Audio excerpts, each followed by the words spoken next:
LegalizeFreedom.com. Why are we here? Where do we come from? Where are we going? From the nature of reality to the future of humanity. Beyond politics, poverty and war. LegalizeFreedom.com.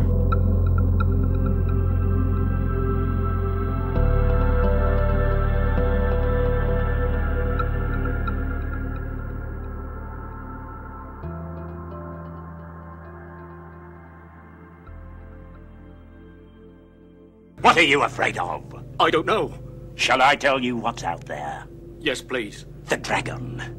A beast of such power that if you were to see it whole and all complete in a single glance, it would burn you to cinders. Where is it? It is everywhere. It is everything. Its scales glisten in the bark of trees. Its roar is heard in the wind, and its forked tongue strikes like... Oh, like lightning. Yes, that's it. Greetings and welcome once again to LegalizeFreedom.com.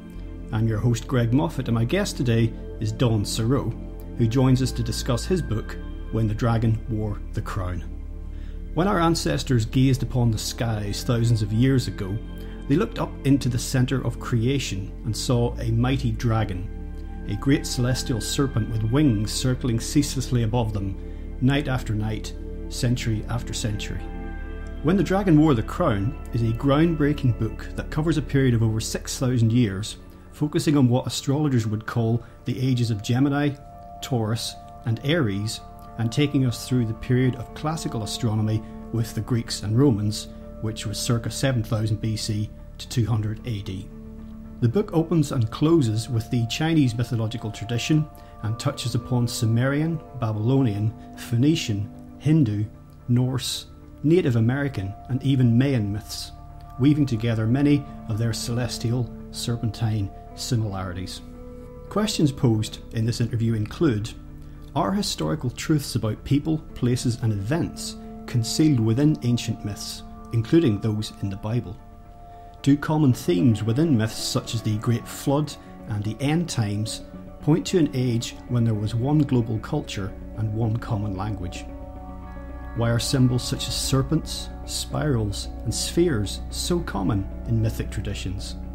Did climate change and the loss of ancient astronomical knowledge tip humanity into an era of famine, upheaval and war? Do celestial bodies possess consciousness and perhaps even intelligence? And finally, as we ourselves enter a new astronomical age, what does this signify about our future? Hello and welcome, Don, and thank you so much for joining us today on LegalizeFreedom.com. Thank you so much, Greg. It's a pleasure to be here. Don, today we're going to talk about your book, When the Dragon Wore the Crown. Before we dive into all that, perhaps you could give listeners a bit about your bio, your personal background, your interest in astrology and all these other topics. Well, it began a long, long time ago in a land far, far away. I became interested in astrology when I was 21. That was 1972. And I've been pursuing it pretty much since then. I started studying in the spring. In the fall of that year, I taught my first astrology class at the University of Massachusetts, had 30 people turn out. It was a really great class, and I've been going since then. Since the 1st of December, 1978, I started a radio show that went on for 5 years on the WMUA, the university station. And that branched out into doing daily spots for other commercial stations in the area, WPOE, WRSI, and eventually started work independently of the astrology in NPR, National Public Radio, for 20 years. But in March of '83, I sort of switched from the audio category and began writing a weekly column, which still comes out twice a month now. And that is really where a lot of the investigation, a lot of the work for the book that we'll be talking about was piecemealed together. I built a Stonehenge in Long Island, a replica, or Woodhenge actually, Stonehenge Phase 1, which were simply evenly spaced wooden posts around a circle that were the beginnings of a grid system that we used to measure the skies. So that was in 2003, 2005. In 2005, we moved to Boulder, Colorado, where I began work with a planetarium and came up with a planetarium show, a PowerPoint presentation, that basically is the precursor to the book. So there have been a number of steps over the years that have been leading in this direction, and this book is literally a composition of, depending on when you consider the start, 25 to 40 years worth of effort. Yeah, well, I have to say the book is really quite a piece of work. It's extensive, it's lavishly illustrated, and you can tell listeners a bit more detail about it in a second, but essentially you're bringing together a lot of mythological traditions in Chinese, Sumerian, Babylonian, Phoenician, on, and you're looking for commonalities between them, looking in symbolism and in meaning, and you're weaving together all these threads over thousands of years and through tumultuous events in human history. And I've never seen anything quite presented this comprehensively before. Well, God bless you. Thank you so much. Yes, it's something that I've seen for years and have chipped away at piece by piece so that all the pieces can be laid into one place. And of course, as I went through the book, more information fell into place. The little light bulb would go off, and it was like, oh my God, there it is. And you plug in that piece. So the different mythologies, to boil a lot of this down, we know that a number of ancient civilizations were interested in star lore going back a long, long time. The Chinese, the Sumerians, the Egyptians, etc. And what the myths seem to be telling us or giving us is a record of recording this information in the manner in which they used to record it, which is through myth. And they're telling us about their time on the planet, of what the heavens looked like, of what their world looked like at that time. Well, archaeologically and to some degree historically, we know all that, but we've never really applied the mythological side to it, and that's what this book really does begin to open up. The front cover has as one of its subtitles, Putting Starlight Back into Myth.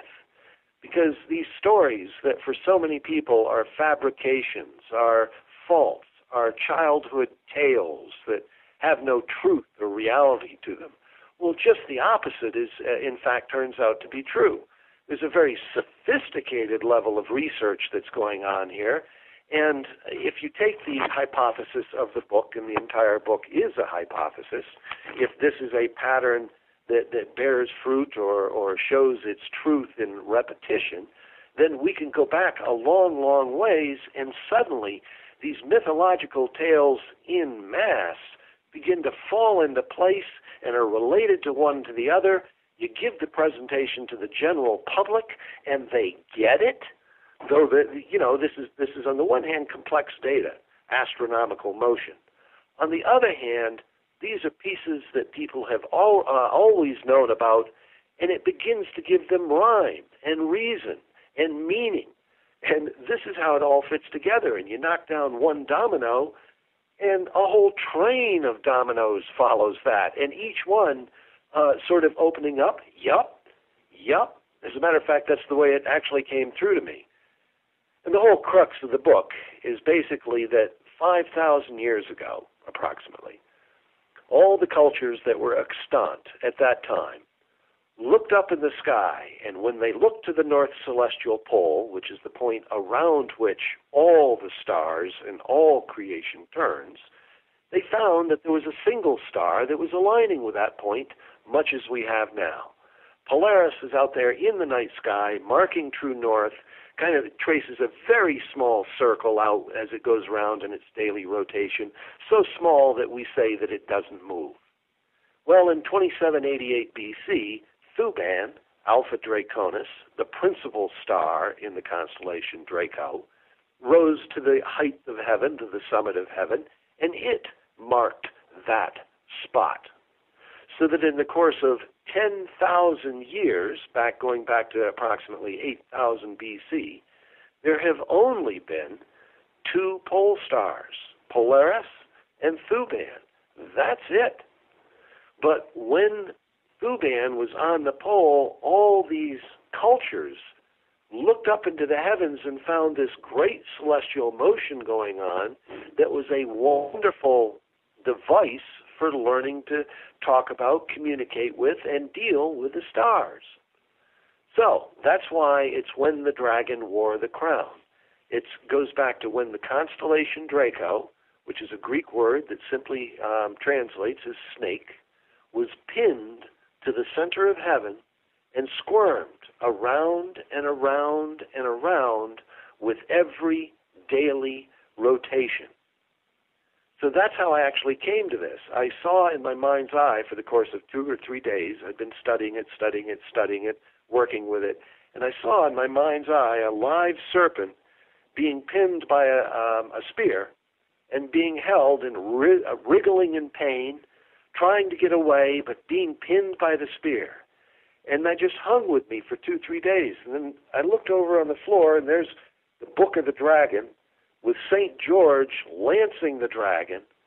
And I said, my God, that's it. That's the image. Where does this image come from? And I began tracking back in history, and it turns out that no matter where you go, no matter what the geographical compass point, the dragon or the serpent, at that period in time, captured the imagination, the astronomical expertise, the mythology, the legendary getting from place to place, whether by sea or sand. It was helpful in navigation. It began to organize society and civilization because everybody began to pull together in a calendrical 1, 2, 3 heave. And it just drops a lot of understanding into what we're dealing with, what they were talking about, what it looked like, and it all fits. That's the fun part. It's worth throwing in at this point just a little bit point of order that's come up with a few guests I've had on talking about ancient history, and that's actually the way the meaning of myth, literally the interpretation of the word, has changed. And as you pointed out or alluded to, we think of myth, most people think, oh yes, something that's just, demonstrably untrue. That's the meaning of myth, but the word itself didn't always mean that.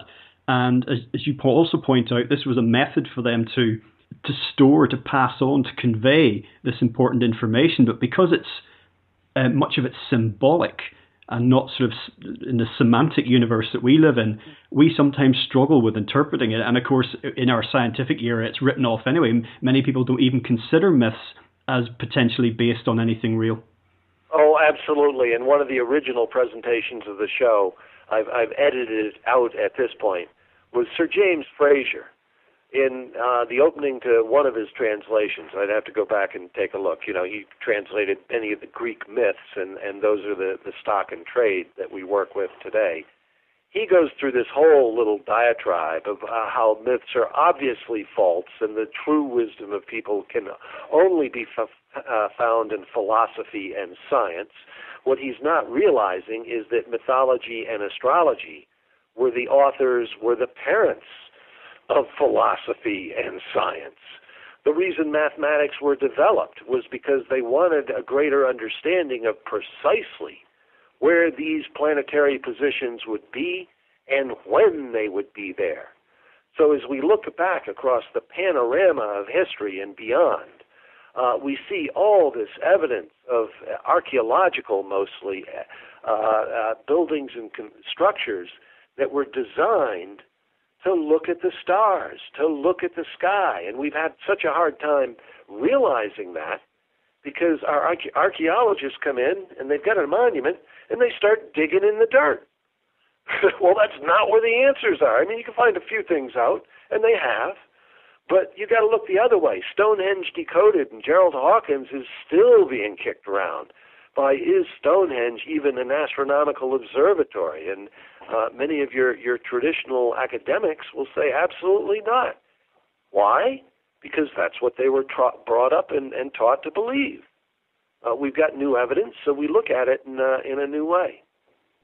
One thing I've always enjoyed about futuristic science fiction, particularly that of the dystopian, post-apocalyptic type, is the way the authors will sometimes look at our time, particularly the 20th century, and show how people in the future talk about our time in terms of myth. The characters might say something like, "Oh, they had the tell vision and the iron birds and the buildings that scraped the sky and things like this," and they're not even sure if any of it ever really happened. But of course, if we could fast forward in time and something like, who knows what the future will say about us, we'd be saying, "Hang on a minute, that was our lives. That's recorded. It's correct. Why would we base an entire culture on a fiction?"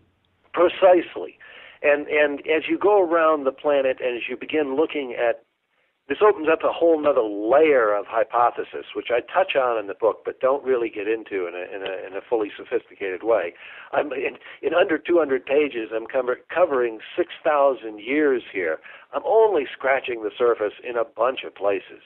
But there's so much more that opens up. This is sort of the backbone. This is the point from which you can begin, and then begin to reach out and understand what it is they're doing. And the message that is coming up to me over and over again is that there was a worldwide language that was being spoken, not in the way that we speak Sanskrit or German or English, but a symbolic language. The people of the planet were starting to link up certain astronomical positions and pass that information on. That is why the dragon, in my humble opinion, is found in such an omnipresent way around the globe. No matter where you go, Norse, Finnish, Greek, Sumerian, Egyptian, Dogon, Hindu, Chinese, Thailand, Mesoamerican, Native American, it's everywhere. And you begin to see these themes. The North Europeans talk about the bear with a long tail. So do the Iroquois of northeastern U.S.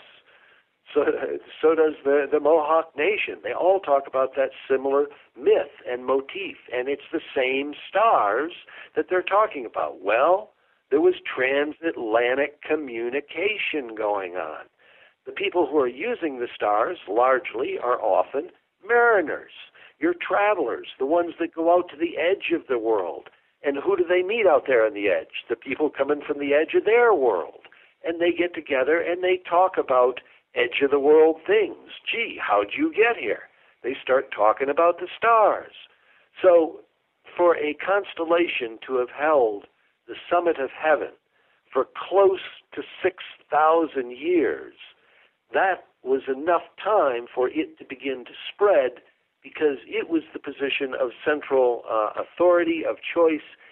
If you are any culture that's working with a calendar has to understand the relationship between heaven and earth, because that's what all time is based on.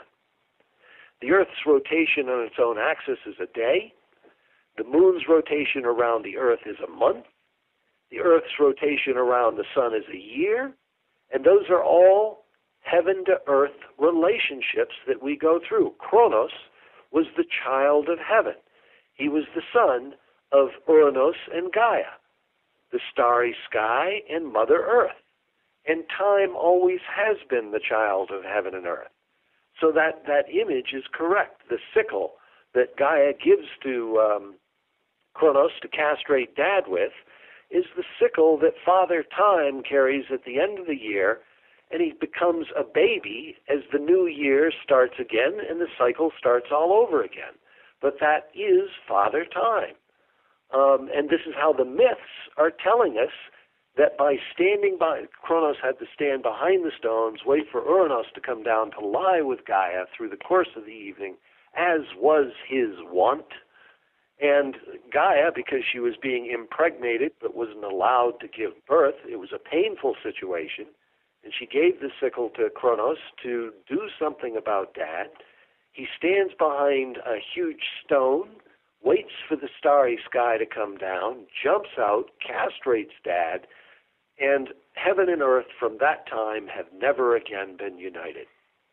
It surprised him so. But this is how you mark and measure. What the ancient myths are doing is cutting, stabbing, spearing, let's say, the dragon, not because they're killing a great lizard in the sky, but because they're marking the North Celestial Pole. And the constellation of the dragon, for thousands of years, was the guardian to the secret of that location. If you don't have the correct North Celestial Pole, if you don't have the correct center, you don't have the correct circle. And if you don't have the correct circle, all your computations are off. So that's the importance of spearing the dragon. And these cultures honored the dragon at New Year's, when you start a new calendar. When you take your calendar off the wall and throw it out and put a new one up and on, they were doing precisely the same thing. Each new year, as the new year wound around, their procession, their parade, their ritual priests who were trained in this sort of thing, astronomical observation, in other words, would go out to a high spot on a hill, or they'd build a pyramid, or they'd build a ziggurat, or they'd construct Stonehenge, and they'd go out there and they'd watch for precisely where the North Celestial Pole was, precisely at the New Year's, and they would mark it. They would record that information, and now they have the heaven-to-earth relationship correct for this particular year. And that's what's going on over and over again. As we move into 600 BC down through the Christian era, Draco is falling off the pole, and that is no longer a correct astronomical reflection. But up until that time, and for approximately 6,000 years, the dragon stood at the center and was the guardian of the secret, protected that treasure, and that information was used by any particular civilization to warn the people, to figure out what was coming up, to alert folks to catastrophes or heavy news or whatever it is that they felt they could see. Well, this idea of there being at one time in history, a worldwide system, as you mentioned, sort of seafaring peoples, is also echoed in the idea of there being possibly like a unified global culture with one language. And you touch upon this in the book. This echoes the part in the Bible where it speaks about God being upset that man was one step closer to being like him, and that he would now rent asunder the peoples of the earth and make them speak in different tongues, which doesn't sound like a very compassionate thing. Absolutely. That's in Genesis 11, and it runs something to the effect of, so they are all a single people with a single language. Soon there will be no task that is too hard for them to do. Therefore, let us go down and confuse their language on the spot and drive them into the corners of the earth so that they cannot unite. And my impression of that, what is being said there in Genesis, first of all, that time had already long passed by the time the biblical Genesis was being written from our academic evidence. So this is an earlier period in history, apparently.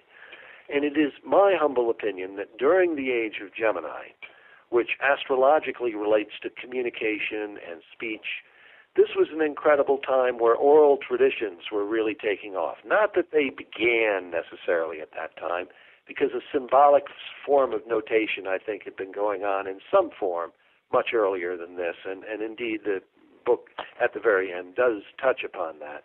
But that as we look back further and further time, you find that these images, these messages are there, and they're being conveyed.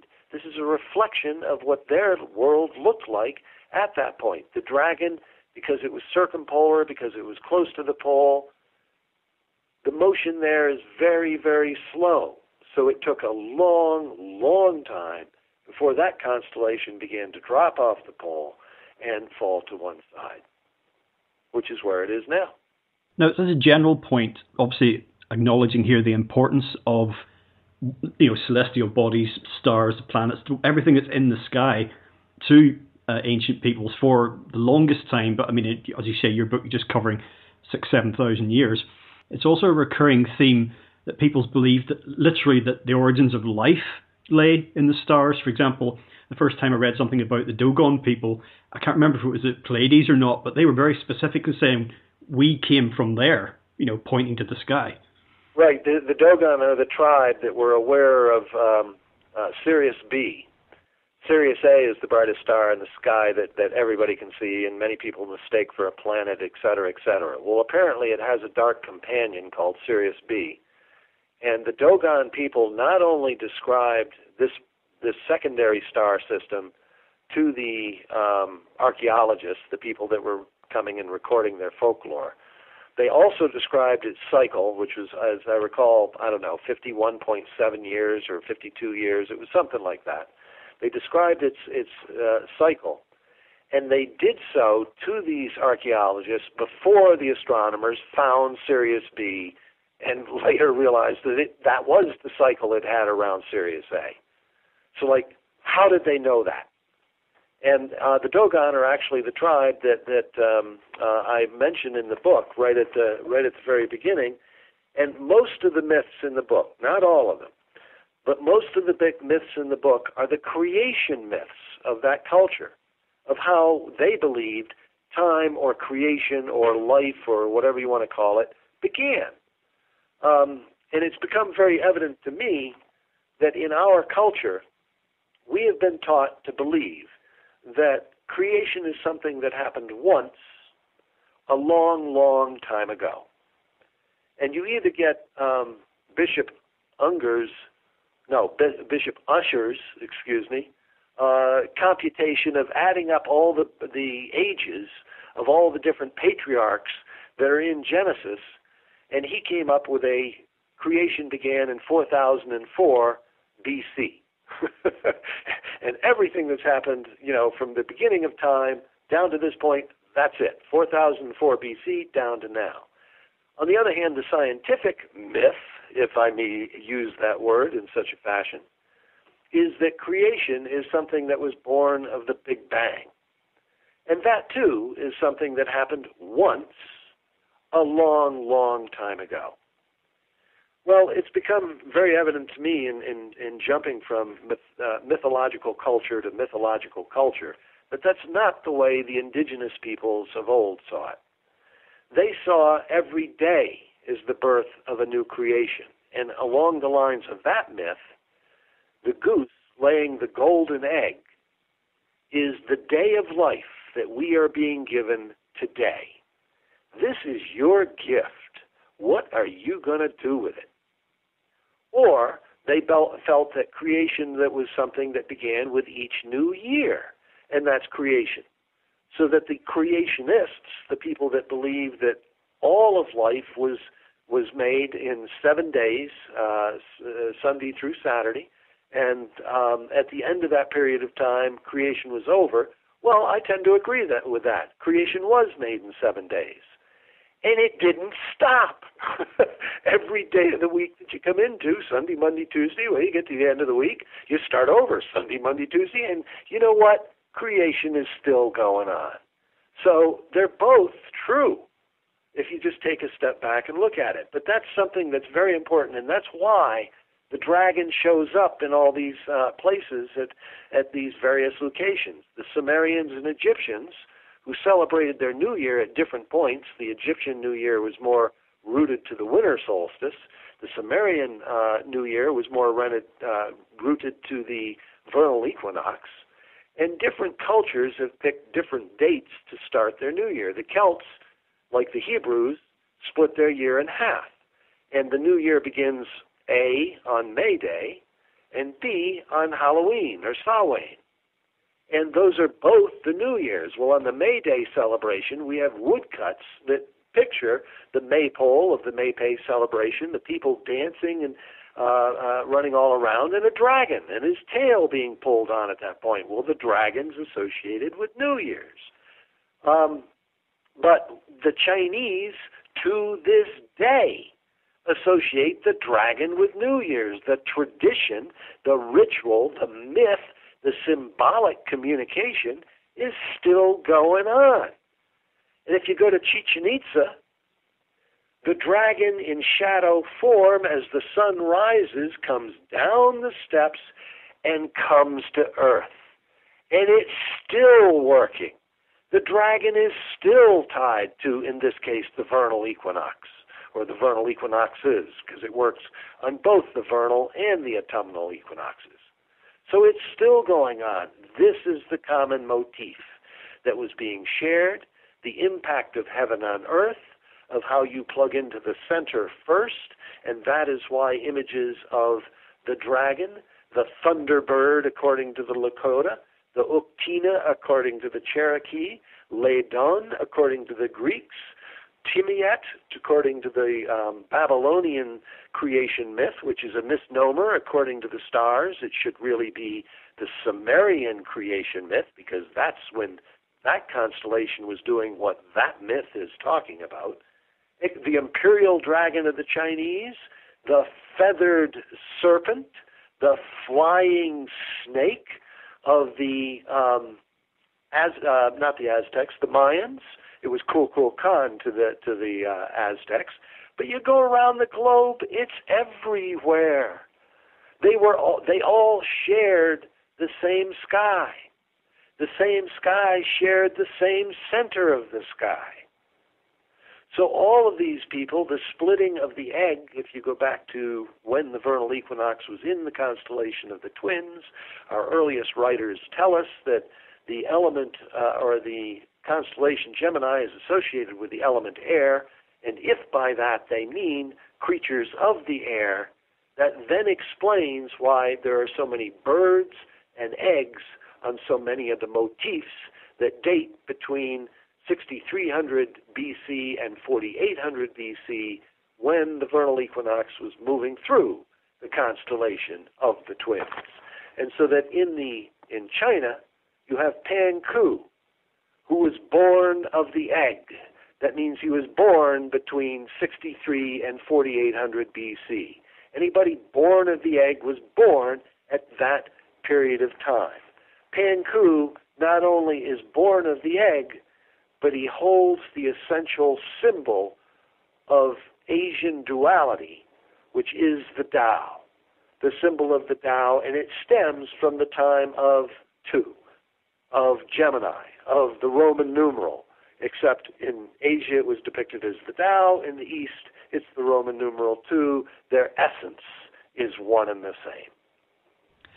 I think since Darwin, we've developed, Western science predominantly has developed this theory of evolution. It hasn't really changed a great deal since Darwin's basic blueprint, but it seems clear to me anyway that evolution certainly takes place in living things on the Earth.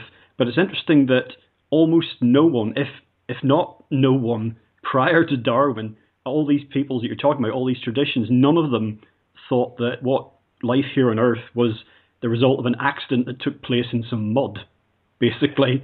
And of course, this reflects how we think about them is quite often in terms of, as you mentioned earlier, as ignorance, childish myths. These are primitive people, and that human progress has been in one line, like an arrow, from primitive to modern.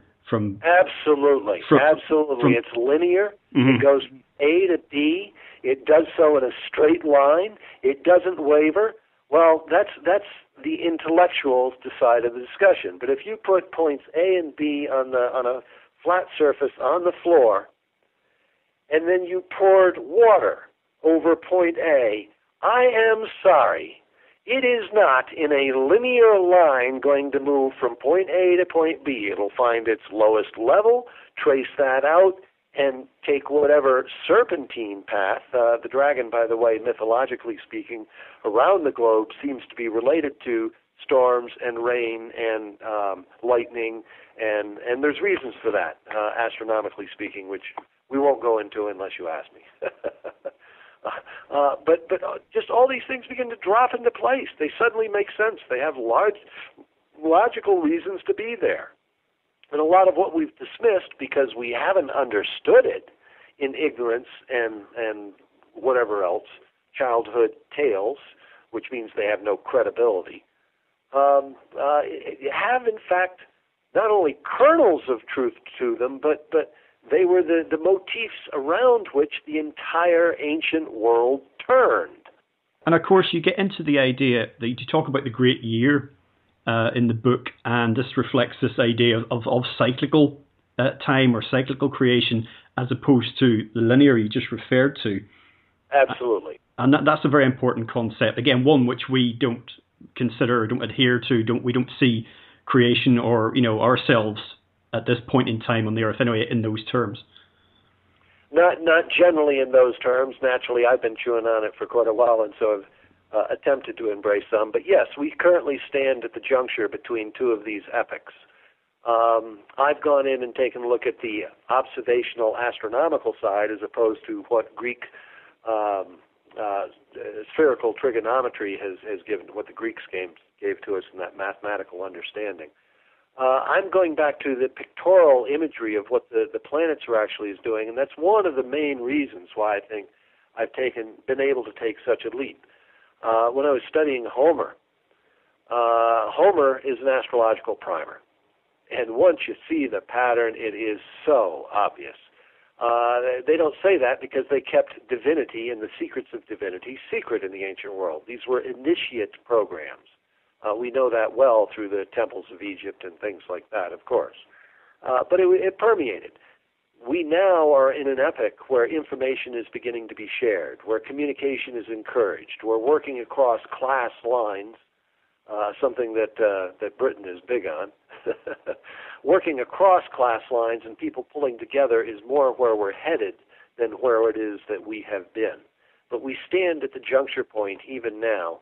It has gone on. The exact point went on within the last couple of years. We can go down there if you want. But we've been feeling the changes of this transition for much longer than that. It began with the industrial revolution and the way that farms and pastoral kinds of settings are just being mowed down by the engine of industry. And that is all a part of incoming Aquarius. Two people walking down the street with each other, each of them on a cell phone talking to somebody else, say hello to the new age of Aquarius. Electronics are more and more beginning to dominate our consciousness. 500 channels and nothing on. All the things that the smartphone will now do. In the 70s, we had a wristwatch for $300. You can translate that into euro currency. For $300 back in the early 70s, that would add, subtract, multiply, and divide. And people were happy to have it. Well, look at where we've come since then. This is Aquarius coming in. Wake up and smell the data. Well, we'll actually we'll touch upon that as we close out. I think that'd be an appropriate thing to leave folks with.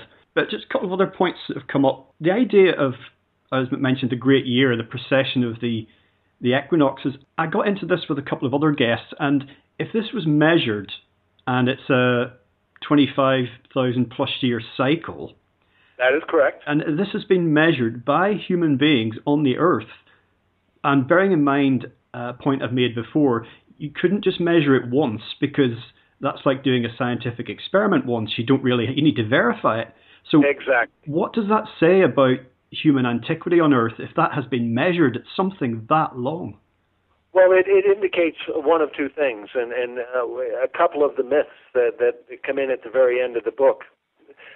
I basically jump in at 5,000 BC. And from that point, I start working down towards the present, because as you come closer to the present, there's more and more evidence. Well, having established that and gotten people familiar with how this motion works and what to look for, and then seeing example after example after example of the same thing, I then, at the very tail end of the book, introduced two myths that seems to indicate that they were aware of celestial reflection from the Earth, circa, as I say, 8, 9, possibly 10,000 BC. And so it's pushing it even further out that there was a sophisticated awareness and interest in the stars going back at least that far. And I'm not claiming that this book is the origin of these positions and times, simply that there's evidence of it at these times, and it goes back at least this far. I suspect further still. So it presupposes one of two things. Either there's a collective conscious cultural memory of having seen that and passed it down through mythology that extended over that entire 8,000-9,000 years, whatever it is. When did it first become evident? Or somebody later understood precessional mathematical motion to the degree wherein they could reverse it and take it back to see where it was at that position and then tell the myths about it. Now, I am of the opinion that it's not either or.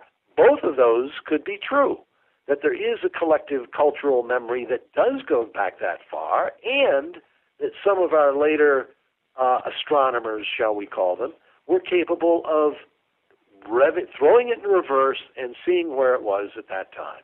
But those seem to me to be the two options that come out of that summation, if I'm correct in my interpretation of the mythological evidence, which the book lays out and says, what do you think? Now, this is a little nugget here which is beyond the scope of your book. Well, certainly it's not included there, but I'd mention it because it's been much talked about in recent times. Have you had an opportunity to look at the symbolism at Göbekli Tepe? I have only briefly looked at it. I saw it in the National Geographic edition. Some of the images, they themselves, I have not seen a comprehensive of the images. Some of the images do remind us of figures that we're, fairly certain about, work with, whatever now. Some of them do not seem to be a part of the grid. And that's an important point about the dragon again.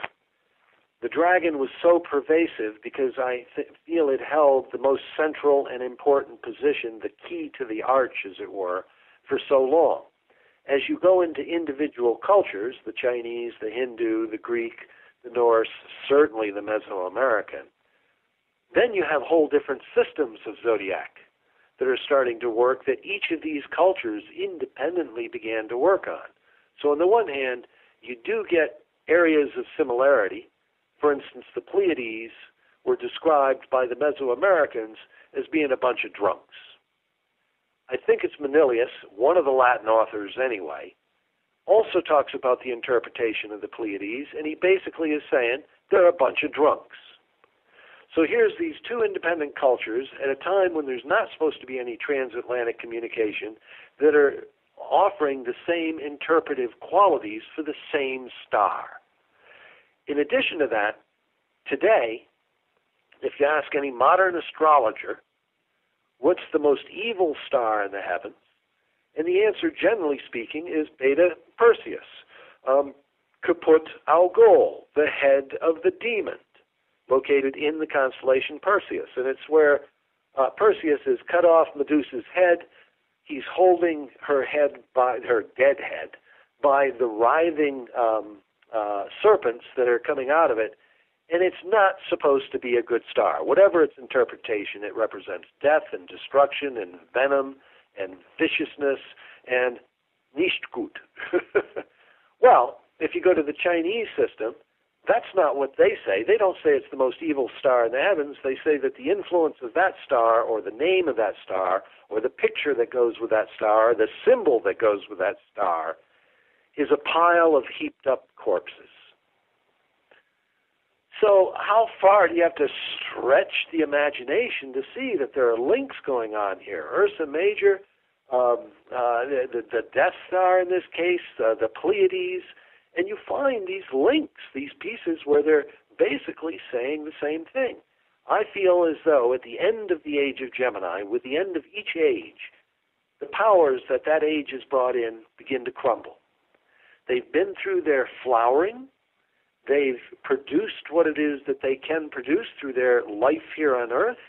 And then as they move towards the end of the age, the energies like an old man or an old woman begin to atrophy. They begin to slow down. They don't have as much enthusiasm or energy. They may still contain a great deal of wisdom, but their physical capabilities are winding down. Well, during the Age of Gemini, ending circa 4800 BC, observationally speaking, I think that the power of communication, the power of speech, began to fragment. I think that this is the period of time where they went through an extensive period of storms, and it began to shake civilization. And if you're fighting for life, then there's not that a lot you do in the contribution to the cultural category. You don't have time. You're swimming across the currents, and the house that you're swimming towards may not even be there when you get there. So there are other things that are going on through this period. Well, this puts in mind the transitions from these various ages, Gemini into Taurus. You talked about the advances in agrarian societies at that point, and then through to Aries, and you touch upon crises that befall civilizations, potentially climate change, but certainly something happens, and the things start to break down, and societies become more warlike, and that's just the each is a characterization of the particular age. That is absolutely correct. Whether humanity knows it or not, and sometimes they have, and sometimes they haven't, we reflect heaven's will. This was once upon a time, when I think there was a common language, a common universal expectation, belief, commandment, call it what you want, but the basic nature of which is as above, so below. What goes on in heaven impacts us here on earth. That's as simple as the sun coming up and getting up in the daytime, as the seasonal motions that the sun that uses. But over the course of time, these civilizations observed much more carefully what the rising and setting of these planets meant here on Earth. They would set up the rituals, wait for it to happen, and then watch to see how it would manifest itself. And that is what science just doesn't understand about the spirit of astrology. That A, are you ready for this? It works. And that B, because it works, begin all of your life becomes an observation of how these powers, these wheels, if you want to call it that, mesh together, of how they combine into these characteristics.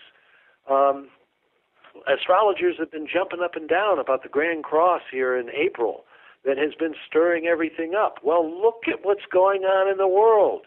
The East Coast was hit from Florida to Maine with rains that were sweeping out the whole thing. The Crimea is going nuts. Putin is standing up for his beliefs. This is a period of major change and turmoil. Look around. It's happening. There are fires in California. The tornadoes have just gutted the middle of the country.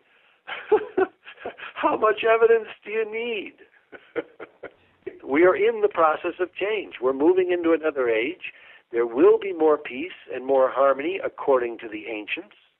During this period of time, we will begin to treat divinity with respect. Divinity will begin to interact with us with respect. People will respect, which is part of the Native American Ten Commandments. And if you take the Christian Ten Commandments, love thy neighbor is a very short step away from mutual respect. They're both leaning in the same direction. And according to legend, this is, on the other side of this turmoil, what we will begin to develop once again. It was once here. We had it while the earth was trying to build towards a universal city, and the ley lines and themes that were being focused and developed at that time. That all crashed as the age came to a conclusion, and the agricultural motifs in Taurus, and then the warfare motifs of Aries, and then the Christian influence of Pisces, each begins to come in and becomes a reflection of the new motif, which is also where we now stand. We're at a crossroads. The last 2,000 years have been one set of patterns, and we're moving into a new period of time where there's going to be a new set of patterns, which will have its advantages, looking over our shoulder at the past, but will also have its issues, just like every coin has a heads and a tails. So there's going to be good things. The king is dead, long live the king. And there's going to be things that go on that aren't particularly pretty, and we'll have to deal with it. That's why we're here on Earth. This interview is sounding like it will end up being a good companion piece to one that I did recently with Walter Cruttenden. I know you're familiar with him. In fact, it was him that made the introduction between us. But this is the idea, isn't it? Really, of the ages, the great cycle of the ages. Gold, silver, bronze, iron, the waxing and waning of the fortunes of mankind and life on Earth? Yeah, absolutely. And first of all, both Walter and I agree in the cycle of the ages, and that at different times you get different vibrations. But secondarily, we also both agree that we're coming out of a real period of darkness. That this is where, in effect, divinity has relinquished its hold, not that it can do that entirely, but ride with me here for a bit, that divinity has relinquished its hold over humanity, and I don't think there's any gender slur, I don't think the women will be offended when I say, and man has been left to see how he treats his fellow man. And it hasn't been a very good job, because they don't see divinity in other people. They don't see the wisdom in other people. You demonize them, and then you kill them for their resources. And that's not a good guiding star. That's not the reason for financial accumulation. That's not what needs to be driving our planet, yet that's precisely what's driving our planet. So we stand at a period of time where that philosophy is going down, and there's a new one coming in, but it ain't going to happen in a day. We're seeing it as it massages the planet.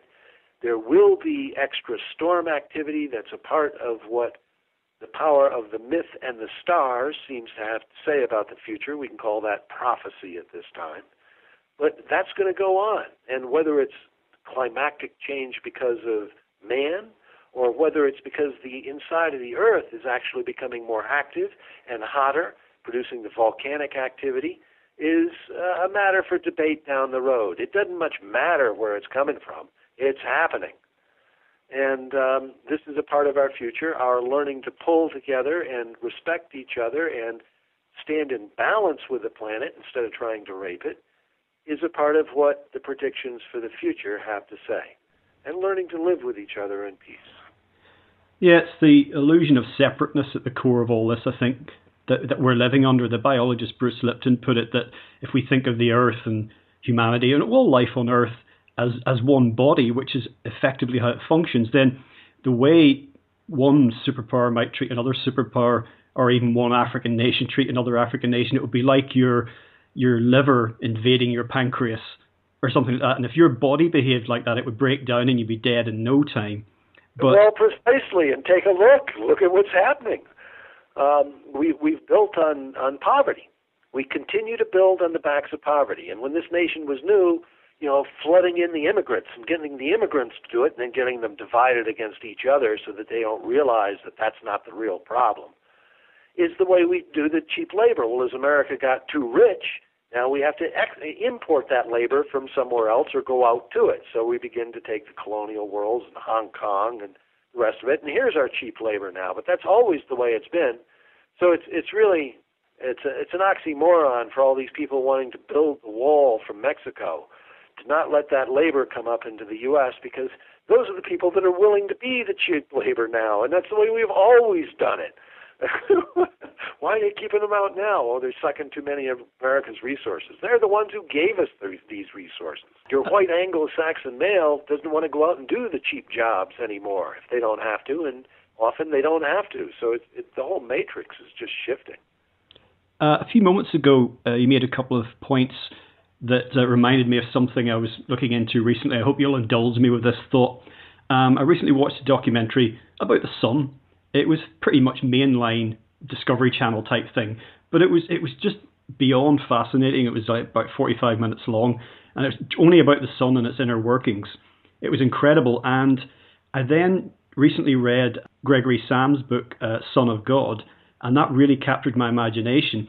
And basically what I'm wondering is, have you seen any signs, unearthed any evidence or suggestions that peoples in the past regarded celestial bodies as being conscious in any way or even having any kind of intelligence? Absolutely. That's the whole point. First of all, point one, we are all one. Point two, that manifests in everything we see, hear, do, or are aware of, past, present, future, in between. It's all of it. And so the planets speak to me, for instance, on a daily basis. I look to see what the celestial energy is, what the dynamics are, what the celestial geometry, the spherical trigonometry has taught. There's times when tensions build in, and then you come out of those tensions. But you take a look at them, and life is speaking to us and telling us this stuff every day. This is a part of divinity having taken a step back in the last 2,000 years approximately, and we've forgotten that link. We don't know how to check. Most indigenous cultures, before they would set out on any major new social enterprise, would check with their particular deity to see if that was an appropriate course of action. Well, now we have to run it through London or Washington, D.C., and you know what? There's not a real lot of wisdom there. Yet those are the filters that we're made to employ. Tiberius did this when he stripped the altars in Greece, the temple, the oaks of Dodona, the temple of Delphi. Spirit was genuinely being tapped into, and real answers were being given to people at that time. Tiberius stripped them of that power and said, no, now it all comes through Rome. And that's really where, in the West, we began to seriously lose touch with what we should and shouldn't do. We don't check it against any higher source. We've separated church and state. Well, that's because they got corrupt, and the state began to manipulate the church, and so we have to cut it out because it's atrophied. It's cancerous. It's sick. It doesn't work anymore, so we have to get rid of it. But for those that are given true answers, then there is advantage to this, and this is the crossroads at which we find us. People are slowly waking up to that. Science is affirming some of the things that myth has long time been saying. There is wisdom to be found in other cultures. Go figure. And we just it's not a question of them not having wisdom or advantage. It's us not seeing or hearing that wisdom or advantage, and therefore we figure there isn't any. Fish don't feel any pain. I don't feel anything. Yeah, quite. Well, I think what you're touching on here really is, in our current predicament, starting to change, as I'm sure you'll agree, but it's certainly for quite some time now, science and spirituality have been diametrically opposed. It's been seen as an either-or, and what's abundantly clear from all the information you bring together in your book is that isn't, if you look at the grand scheme of what we can know about human history, the situation we have now is actually anomalous. It may go through periods where science and spirituality diverge for a long time, then eventually they converge again, but basically the situation we have now is not the average by any means. You're absolutely right, and that duality theme that you just mentioned is one of the products of this age. The constellation whose influence we've been under for the last 2,000, when I say 2,000, I'm rounding it off, 2,152 years. The consciousness that we've had for that period of time is now shifting, is dualistic, and the whole age has been us versus them. Northern Ireland versus the Irish, the English versus everybody, East versus West, the Hebrews and the Arabs. It's always, the good and the bad, the beautiful and the ugly, and we're taught to divide that way. So yes, the schism that you talk about between the mythology and astronomy or science has been a natural manifestation. This too was God's will. It's a manifestation of the duality that was expected through this time. But it's blinded us. We've forgotten. We don't know anymore how to rise above that and see the humanity in each other. We get caught up in the duality. So that has happened with astrology and astronomy, to simplify it. And as we move into the New Age, they will merge once again. That the scientific pursuits will be based upon spiritual directions and internal focus. And the conflict we currently have between the evolutionists and creationists and Darwin, etc. The first time I saw a fish on the back bumper that had little feet cracked me up. I like that one. But both work. We're given multiple choice things where A, B, C, and D, only one of which is right. And the book tries to, again and again, come back to that point What makes you think there's only one right answer? The universe is much more pliable than that. There are so many options, so many ways we can do this. And our job is to figure out some of them. We coexist with the Creator in the creation of our world. You know, the Creator is responsible for some things, like, you know, summer, falling, spring, and all that, and we're responsible for some things. So it's a mutual ride, and we need to learn to do it with together, not only human with divinity, but human with human, or human with the animal kingdom and plant kingdom, for that matter. We are awakening once again to these realities. We're reestablishing. The oracles and various things will reopen up again and be respected. This criticism of life, the critical mind being that towards which we strive. Well, there's advantages to that path, but there's also disadvantages, and that has been the principal path, that of logic and science, and look at the state of the world. It's not in balance. We're raping the mountains. We're fracking the land. We're throwing in sinkholes, and we don't get it. Well, how much evidence do you need? Yeah, one of probably the main objection I come across when I talk to what I would call hardcore materialists about the state of the world is that particularly when we're talking about cutting edge physics and some of the areas that's getting into, going down that route even slightly to allow anything spirit, and to allow that word in means that you automatically open the door to God. And as soon as you do that, you've got the religious fundamentalists, the suicide bombers, the Christian, the Christian far right. All these lunatics come running in and say we were right after all. But that in itself is a duality. It's they're still thinking in those terms. Oh, absolutely. And both ends of the spectrum need to be cleaned. We've got the hard scientists, and you've got your spiritualists on the other end of that slider switch. And you're right. And there are people that are still blinded by the old ways. We're emerging from a period of darkness. The darkness is the theme that's been perpetuated here in the opening of the book. It says, and I'm just flipping through, see if I can read it rather than quickly paraphrase it. And the light dwelt in the darkness, and the darkness knew it not. John 1:5. Well, that's the inner divinity inside. That is the spark. That's, it's within our heart. That's a piece of what gives us life. But the center is always equidistant from every point on the circle. We are all that close to having divinity within us. But that comes with it a prerequisite that you respect it and see it in the next guy or the next person or the next woman or wherever. Anything that's looking up at you and it's wagging its tail, that's part of it too. Let's find the balance with that. Yeah, I think everything changes if you can look at life in that way.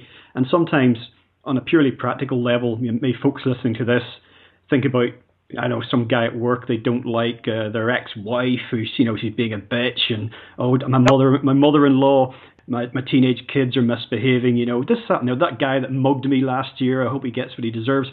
And it can be difficult sometimes to look at the rest of life with compassion. But if you try to do that and try and be aware of your thoughts as they come up, as you do condemn other people and curse them under your breath, if you just work on that, it gets harder and harder to condemn people out of hand. This is what a lot of people that study magic do. They take mirrors in the wall and they turn them around so the mirror faces outward. And what that's trying to do is any curses that are supposed to come in, the mirror reflects it back to the person that sent the curse. Well, that's essentially the nature of karma.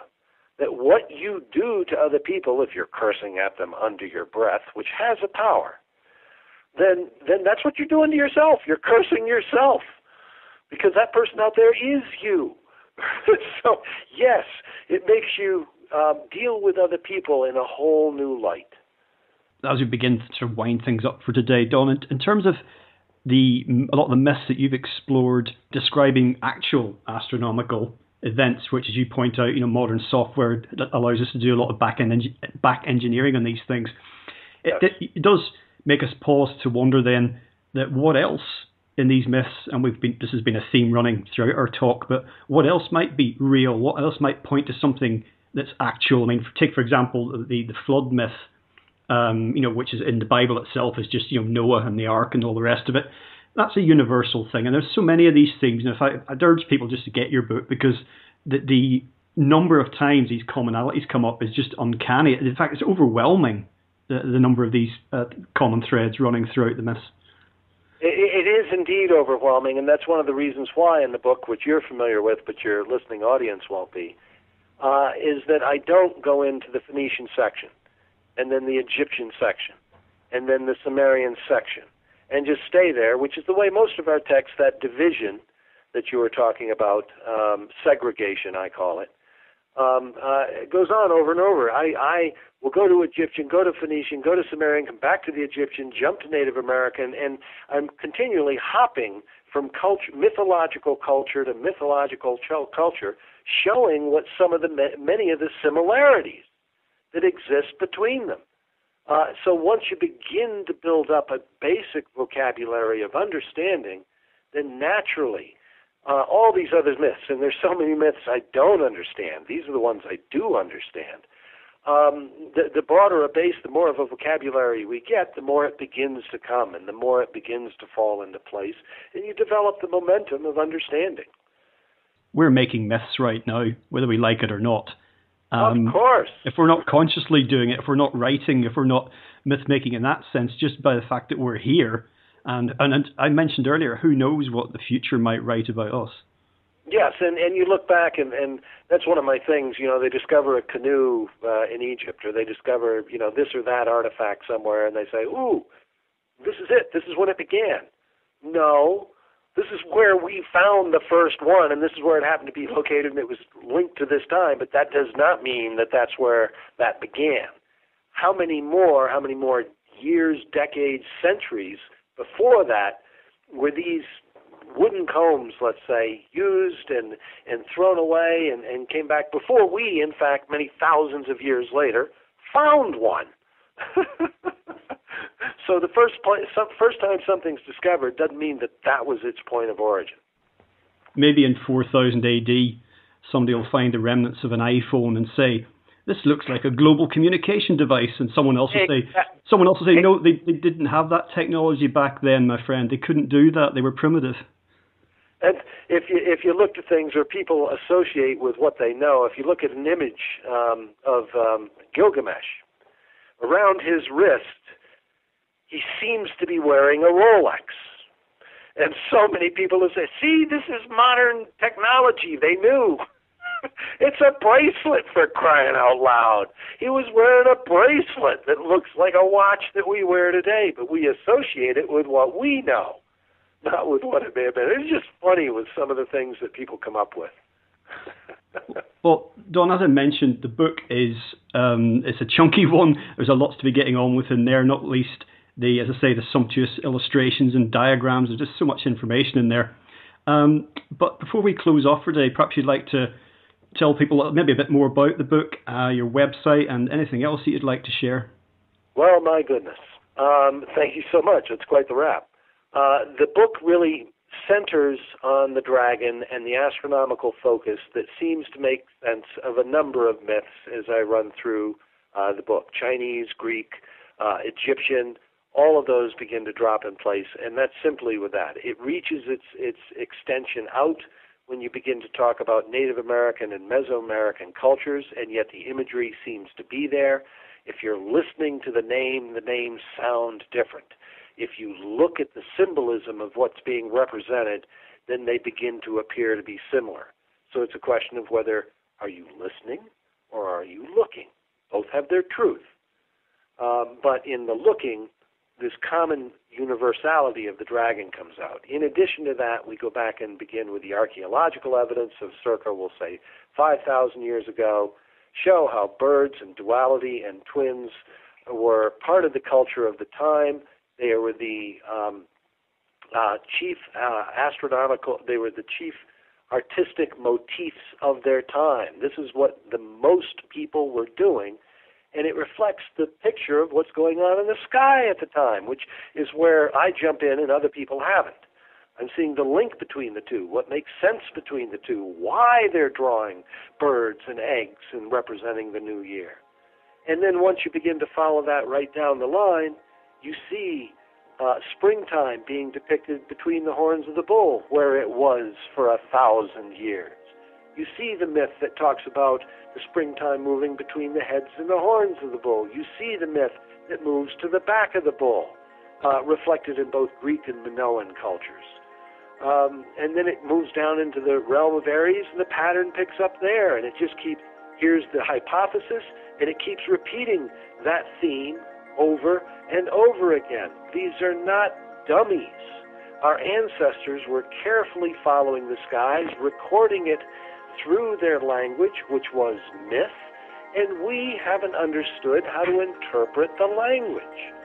Well, this book stands on the edge of being able to do that and get a better grasp of what so many people were doing, and that certainly goes back further than we had suspected to this point. Well done, and also give folks your website. The website, www, or I guess you don't need that these days, Athena's Web, the goddess, ATHENASWEB, all one word, .com. And Athena's Web was given the name to the radio show, which has been my moniker that I've flown under since that time, and that was about 10 years before the World Wide Web. So I would like to think I was a little ahead of the curve. Wonderful. Well, Dawn, thank you so much for joining us today on LegalizeFreedom.com. Greg, bless you. Thank you for what you're doing, my friend.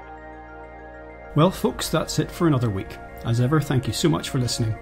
If you enjoy the show, please check out the website. That's LegalizeFreedom.com, legalize-freedom.com, where you'll find an archive of programs offering alternative views on a wide range of topics, including world affairs, politics and economics, science and technology, religion and spirituality, conspiracy, and alternative history. You can also browse and buy a range of books and DVDs from our guests, and if you're feeling generous, make a donation to help keep the site up and running. Until next time, I'm Greg Moffat, and you've been listening to LegalizeFreedom.com.